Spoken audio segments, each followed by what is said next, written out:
Okay. The election 2016, people are asking about some of the things that have gone wrong. I think it's the election we had to have, as the saying goes. Now, democracy is about the free will of an informed electorate. That's you guys knowing who's running, having the freedom of choice as to who your preference, and we haven't really enjoyed that for some time. I just want to go through a couple of things so that people can see what's been going on, but the election started off fairly dodgy from the day go, where the major parties put up their posters before they were allowed to, and when the councils asked them to take them down, they said they'd sue them and refused. So they started ignoring the law from the moment go. The first thing they did was send out postal ballot applications in their millions. Liberal Party started, Labor followed suit. Those postal ballot applications were sent out and people would get them and they could fill in a form and application for a postal ballot, and on that postal ballot information they had to have all their details, home address, lots of private details, and also a secret voting code. And generally postal ballot applications go direct to the AEC, but the postal ballot applications were intercepted by the major parties because the return address was actually addressed to them, so their head offices. And that doesn't sound like a big problem. Democratically, it's a terrible problem having political parties, people with an interest in the election itself, being involved in such dodgy processes. But where it got worse than that was that the postal services couldn't handle it. So millions and millions of people applied for postal ballots. And postal ballots aren't for that purpose. They're for people that aren't here or out of state or aren't going to be around on the day. And so the system was misused. And of course, then the major parties, or Liberal Party in particular, had to then process those, go through them, open them, take the details out, record what information they wanted, and then send them to the AEC. And there's been problems, and you'll find out after the election just how big that problem's been. But of course, most of these things will come out after the election's over, and there'll be nothing much we can do about it. The second thing they did was they cut back on democracy in terms of funding. That caused a major issue because what they did was when you rang up the AEC to ask questions about the new voting system or where to vote or how to vote or whether you were enrolled, it went through to Centrelink. The Centrelink people had a crash course. And unfortunately, they started giving out wrong information. They started doing that from day one of the election, as I found out as a candidate, and thousands have found out since, that the advice on how to vote under the new voting laws was given out incorrectly. A big problem there is that no matter how we look at counting, whether we recount the votes, it doesn't really matter. The intention of the voter is never going to be known because they've been wrongly advised. But in those cutbacks, which also affected our access to information from professionals that knew what they were doing, also affected a lot of other things like hospitals and nursing homes. There just wasn't the supply of services for those. So thousands of our elderly and people that were sick missed out on their vote. But that's not the beginning of missing out on their vote, and not the beginning to how they discount democracy, because if you go back a decade, we used to get a how to vote guide in the mail. And for those new Australians, elderly, people that hadn't voted, the young voters, it had a guide to how to vote and how to fill in the ballot paper. That was also missing this year, has been for a couple of elections. Then there was a problem with advice on how to vote. And so in the upper house, you were told in some cases you had to number 1 to 6 above the line. Some said at least 6. Some said no more than 6. Some said you had to vote above and below the line. These reports are coming in the thousands. So there's a massive issue there.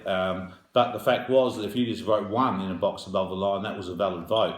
But they were telling you it weren't. So if a voter voted 1 above the line, their intention may have been to cast an invalid vote or an informal vote. And this we'll never know. So no matter how we look at the results of this election, we'll never know what the will of the people actually was. And really, elections are meant to be about that. Australia Post were in big trouble. I had some post office workers here on Saturday. They said millions and millions of these applications went through twice because they went from the people, they went through the post office to get to the people, from the people to the post office to get to the major political party, from the major political party through the post office to the AEC. Then the AEC had to process ballot applications and then send them back. And that process in some cases means that tens of thousands, maybe hundreds of thousands, maybe even 1 million people missed out on their vote. The evidence so far coming in as to how this has affected elections, quite massive. There was a massive rise in informal voting. So if you look at the South Australian Senate election, which I looked at just today, so far there's around 350,000 votes missing, and the rise in informal votes, that's where someone hasn't marked their ballot paper correctly, or the scrutineer has not understood their intention, has risen from around the 2% mark up to about 6 or 7%, which is more than the winning margins in most seats. The missing ballot papers are more than the winning margins in most seats. Then we had counting issues. Scrutineers coming online, hundreds of them, saying that they were told to count certain ways, and they saw ballot papers being counted in such a way as to put a preference immediately to the major parties, which is not how it's done. Generally, if you have 5 candidates, the person with the lowest votes is removed from the count, and those votes are then transferred, going by the preference that you wrote on the ballot paper, to the next candidate, and then they elect they take out the lowest one again, and so on. That wasn't happening in fact, there's plenty of cases of situations where a smaller minor party candidate was in a better position than one of the majors, but they still knocked them off anyway. There are a variety of other issues that have come up. One is intention, which we've mentioned, so the intention of the voter won't be known. And the problem with that is that it's not just the millions of missing votes, but it's the intention of the voter we won't know because of the way they were ill-advised. We had a big problem with the discounting of democracy in another avenue, and that is the shutting down of polling booths. As a candidate, I was giving a list of 30 polling booths. I went and decorated those on Friday night. Most of those were wrong. Several polling booths were closed down. The problem was, when they were closed down, people didn't know where to vote, and as they were going from polling booth to polling booth, if they turned up to one that was out of their area, the ability to vote out of area was not there because they didn't have enough postal ballots. I didn't have enough ballot papers, for the lower or upper house. Many of the other polling booths ran out of ballot papers, mainly for the Senate, and so people were turned away. Some people were asked to mark off that they voted and weren't able to vote. That's just horrific and unacceptable practices. The lineups were massive, and so some people may just have decided they weren't going to wait any longer and they just left. But either way we look at it, we'll have a deficiency in votes of millions, and those deficiencies will be far in excess of the winning margins of any particular party. We can go on about democracy a fair bit, and I won't go into a lot of it. We're still using a pencil, a piece of paper and a cardboard box. It's the year 2016, and the first vote in South Australia was done in ink, sealed in a locked steel box. So I think we might have gone backwards a bit. Some of the other problems that have come up is that there's been problems with the ballot papers not being signed off. Now, if you know much about it, the Constitution says that a ballot paper must have a signature of the polling worker to make sure it's a valid ballot paper, and they got too busy because they were understaffed and undermanned and didn't sign those, so they will be invalid. So you may have well voted and voted correctly and understood the law and attended and done the right thing, and your vote won't count because someone forgot to initial it.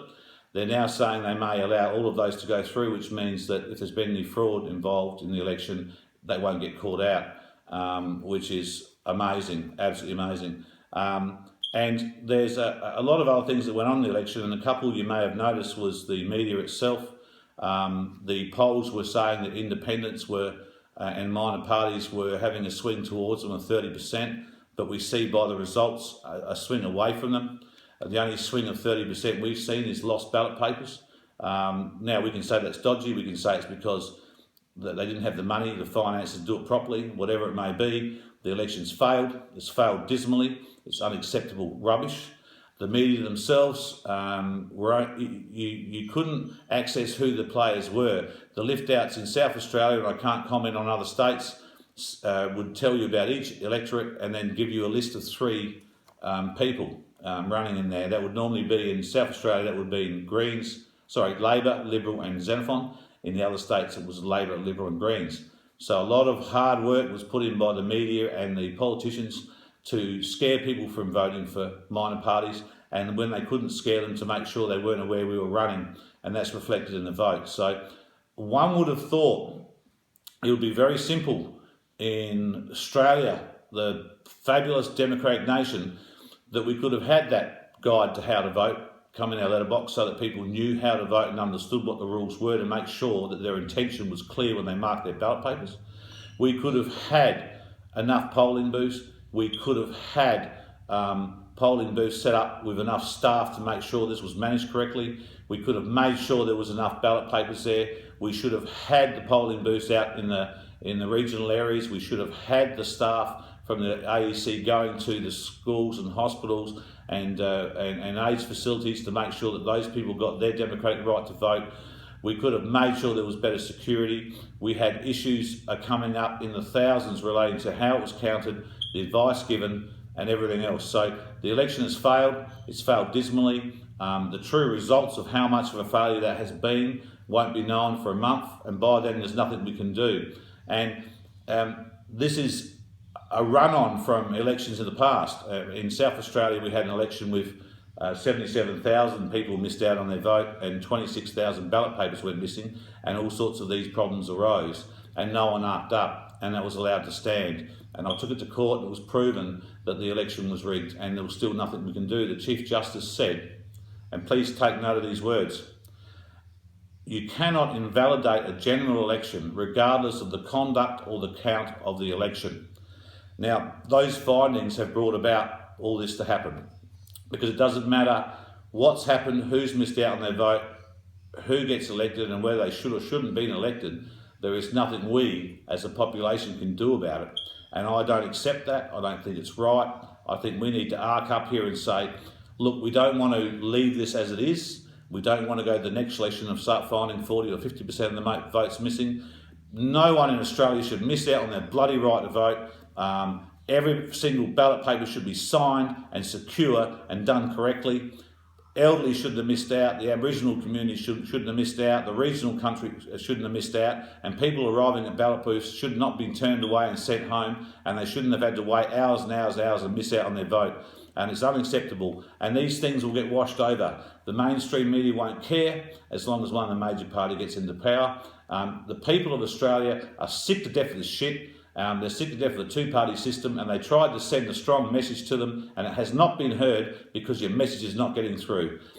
Democracy and your voting rights is how you send a strong message to those running your country, whether you're happy or not happy with the direction they're heading you. And when they start taking that away, and when they would allow an election this rubbishy to go through and for the results to stand, we have lost democracy. And if you're not a democracy, we're a dictatorship, and there's a different way of handling dictators. But for me personally, I think people should look at all of these things. If you've had a personal problem, email me what's happened. Email the other people. This will be disputed. There's about 3 people that will be disputing the election outcome in the Court of Disputed Returns. I will not be one of them because I'm not financed to do it. But I think it's past time that we stood back and said, okay, regardless of the cost and the bullshit we have to go through, we need to stop this election here. We need to invalidate the election. We need to give the AEC the sufficient funding and support and staff to run a decent, solid, fair election, and we need that election to be run, and then we can sit back as a populace and put up with the results, whatever they may be. Thank you.